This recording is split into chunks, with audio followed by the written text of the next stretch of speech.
मनु महाराज की 3 बेटियां आकुति, देवहूति और प्रसूति। अब इनके 2 पुत्र और हुए। एक का नाम उत्तानपाद और दूसरे का नाम प्रियव्रत। तो सर्वप्रथम उत्तानपाद का जन्म का विवरण सुनाया कि उत्तानपाद की 2 पत्नियां हुई। एक का नाम सुनीति हुआ और दूसरी का नाम सुरुचि। अच्छा, सुनीति जो है वह नीति के हिसाब से चलती थी। कोई भी काम करती तो नीति के हिसाब से करती थी। क्या करना चाहिए, क्या नहीं करना चाहिए, हर चीज में समझदारी से करती थी। बड़ी पत्नी वही थी, छोटी पत्नी जो थी वह सुरुचि थी। अच्छा, जब सुरुचि को घर में उत्तानपाद लेकर के आए तब सुरुचि ने ऐसा मंत्र फूंक दिया कान में कि उत्तानपाद उसी के दीवाने हुए और अपनी बड़ी पत्नी सुनीति को अपने घर से निकाल दिया।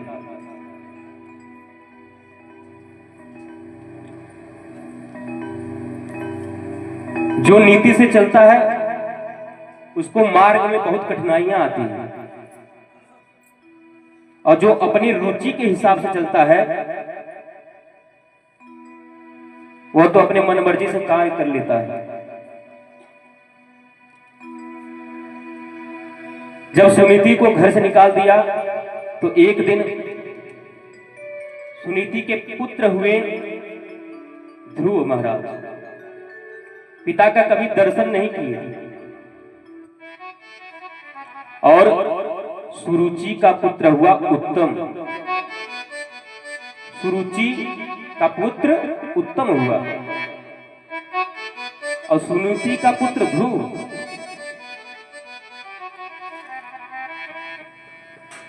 अब ध्रुव महाराज एक दिन अपनी माता से पूछे, माता हमारे पिताजी कौन है, पिताजी का नाम क्या है? तो माता बात को टाल दी। खेल खेल में कुछ बच्चों से पता चला कि तुम्हारे पिता तो राजा है, तुम हमारे साथ क्यों खेलते हो? अब जब यह बात ध्रुव को पता चली तो बिना माता को बताए ध्रुव महाराज अपने पिताजी के भवन चले गए। पिताजी राजगद्दी सिंहासन पर बैठे हुए थे। पिताजी को देख करके ध्रुव जी महाराज जाकर के उनकी गोदी में बैठ गए और अपनी माता का पूरा परिचय बताया। उत्तानपाद महाराज ध्रुव जी को बड़े लाड़ प्यार से अपनी गोदी में बिठा लिए और जब यह दृश्य सुरुचि ने देखा उसको बड़ा क्रोध आया और वह गुस्से में आकर के ध्रुव महाराज के हाथ पकड़ करके सिंहासन से खींच ली और कहने लगी कि तू अभी इस लायक नहीं है कि तू राजा के सिंहासन पर बैठ सके। और ध्रुव महाराज की मां को भी अनेकों अनेक अपशब्द बोले। कहने लगी कि पहले तुम जाओ भगवान का भजन करो, भगवान से यह कहो कि वह तुम्हें मेरी कुछी यानी मेरी कोख से जन्म दे, तब तुम इस लायक बनोगे कि इस सिंहासन पर बैठ सको, अपने पिता की गोदी में बैठ सको। ध्रुव महाराज को बड़ा चोट लगा। अब वह जैसे सांप के फन को डंडे से मार दो तो फुफकारने लगता है, उसी प्रकार ध्रुव जी महाराज फुफकारते हुए, रोते चिल्लाते हुए अपनी मां के पास आए और मां से कहने लगे, माता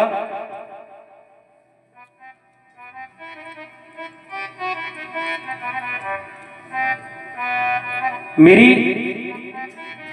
बड़ी माता जो थी वो मुझको सिंहासन पर बैठने नहीं दी और डांट कर भगा दी और आपको भी अपशब्द कहा।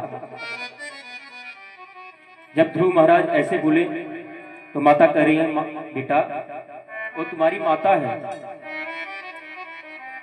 और माता को ऐसे अपशब्द नहीं कहते। मां मंगलम ताल्त परेश मंस्था भुक्ते जनो यत पर दुख दस्तक। किसी के बारे में अमंगल नहीं सोचना चाहिए, तुम्हारी माता है। और डांट दिया तो क्या गलत किया? उसने तो यही कहा कि जाके भगवान का भजन करो, अच्छी बात है। तब ध्रुव महाराज पूछ दिए कि अच्छा माता बताओ कि भगवान मिलेंगे कहां? बोली भगवान हर जगह है, सर्वत्र ईशावास्यमिदं सर्वम। पूरी संसार में कण-कण में भगवान है। जहां भक्त की हां भगवान वहां। जब ध्रुव महाराज ने यह बात सुनी तो प्रसन्न हो गए और रात हुई, माता सोई हुई थी। बिना माता को बताए ही वह जंगल की तरफ निकल दी।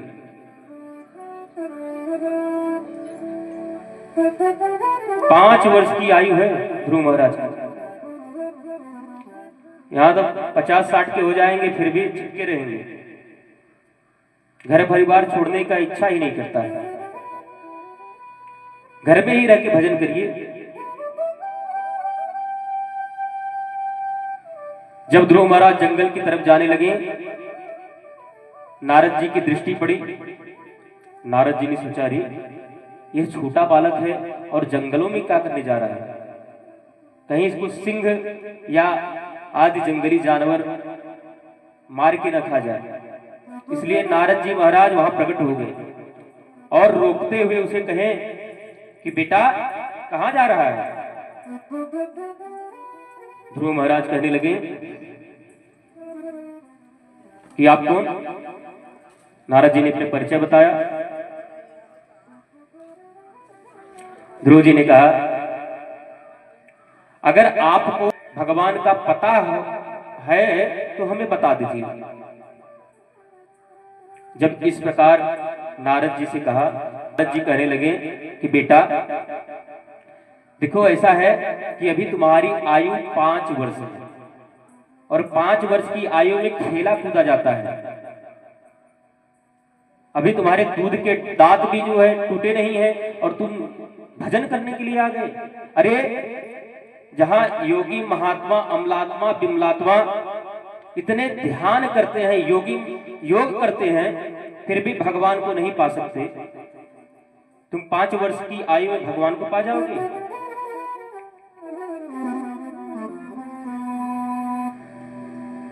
तुम अपने घर जाओ।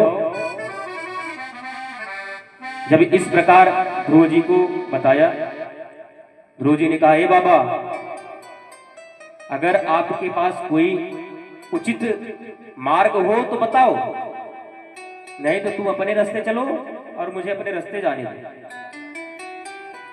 जब इस प्रकार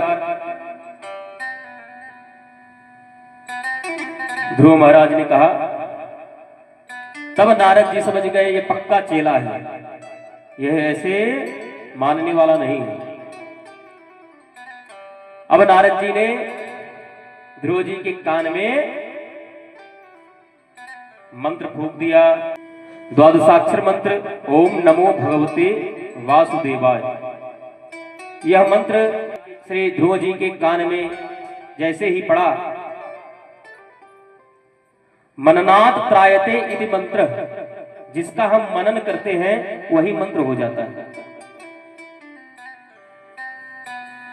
और मंत्र देकर के कहा, बेटा तुम चले जाओ मथुरा, और मथुरा में यमुना जी में स्नान करना, और स्नान करके मधुवन में जाकर के इसका जप करो, तुम्हें भगवान अवश्य मिल जाएगा। अब ध्रुव महाराज चले गए। अब यमुना जी में स्नान किया और समाधि लगा के बैठ गए। अब प्रथम माह में श्री ध्रुव जी ने 3 दिन, सप्ताह में 3 दिन भोजन करते और 3 दिन निराहार रहते। और दूसरे माह में हफ्ते में 6 दिन निराहार और 1 दिन फलाहार। तीसरे महीने में 9 दिनों में 1 दिन फलाहार और 9 दिन निराहार।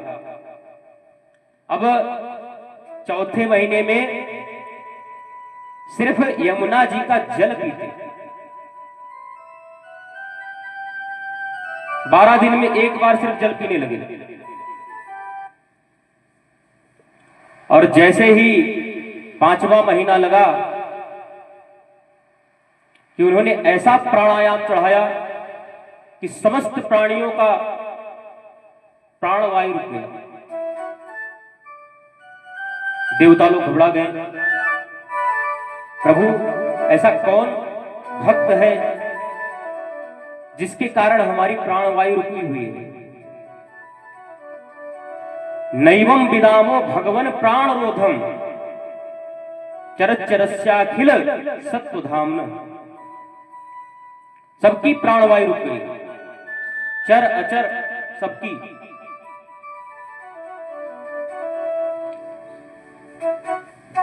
और मन में यही जपे जा रहे हैं, ओम नमो भगवते वासुदेवाय, ओम नमो भगवते वासुदेवाय, ओम नमो भगवते वासुदेवाय, वासुदेवाय वासुदेवाय वासुदेवाय वासुदेवाय, ओम नमो भगवते वासुदेवाय, ओम नमो भगवते वासुदेवाय, ओम नमो भगवते वासुदेवाय, वासुदेवाय नमः वासुदेवाय, ओम नमो भगवते वासुदेवाय, ओम नमो भगवते वासुदेवाय, ओम नमो भगवते वासुदेवाय। अब सभी नारायण के पास गए कि प्रभु कृपा करिए, त्राहि माम त्राहि माम। नारायण ने ध्यान लगा, कहा हमारा भक्त ध्रुव है। बिना एक क्षण लगाए हुए भगवान ध्रुव के पास पहुंचे, और जैसे ही ध्रुव ने आंख खोलकर देखा तो प्रभु का दर्शन हुआ। दर्शन पा करके ध्रुव जी महाराज 5 वर्ष की अवस्था थी, तो उनको कुछ ज्ञान तो था नहीं। अंदर मन में सोचने लगे कि अगर मैं भी पढ़ा लिखा होता तो भगवान की स्तुति करता।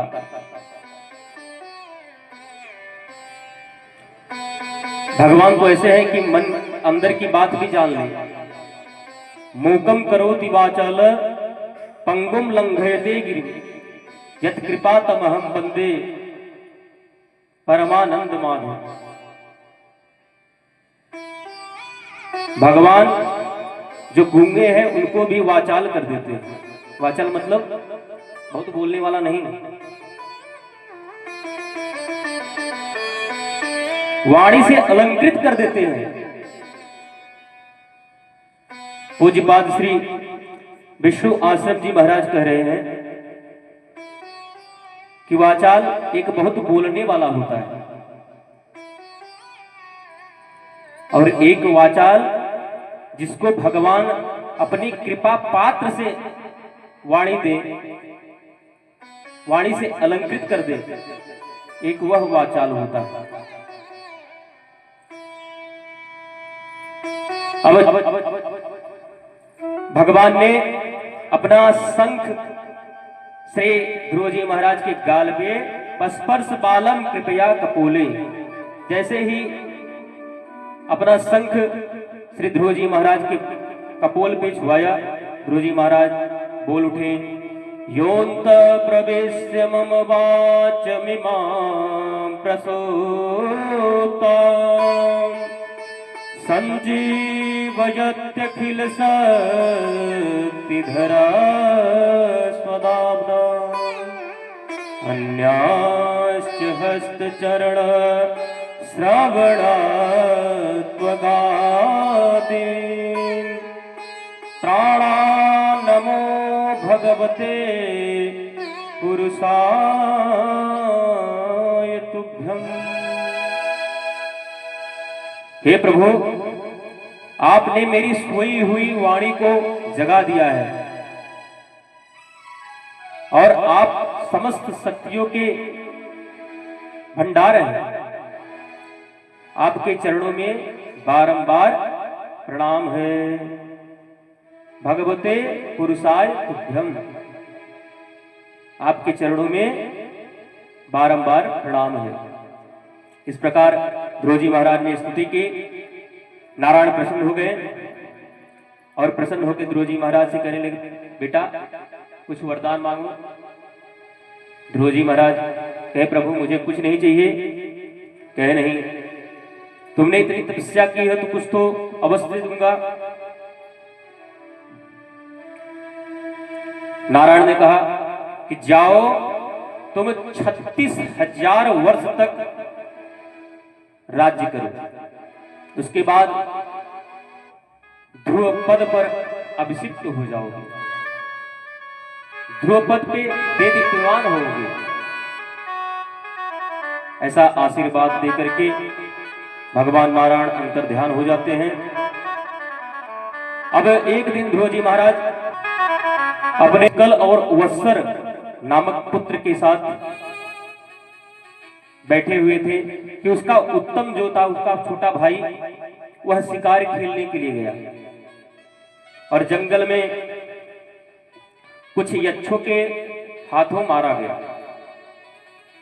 ध्रुव जी महाराज क्रोधित हो गए और कई यक्षों का संहार कर दिए। तब मनु महाराज प्रकट होकर के ध्रुव जी महाराज को समझाए कि देखो, यह न्याय का मार्ग नहीं है। अरे, तुम्हारे एक भाई को मारा और तुमने सारे यक्षों का संहार कर दिया।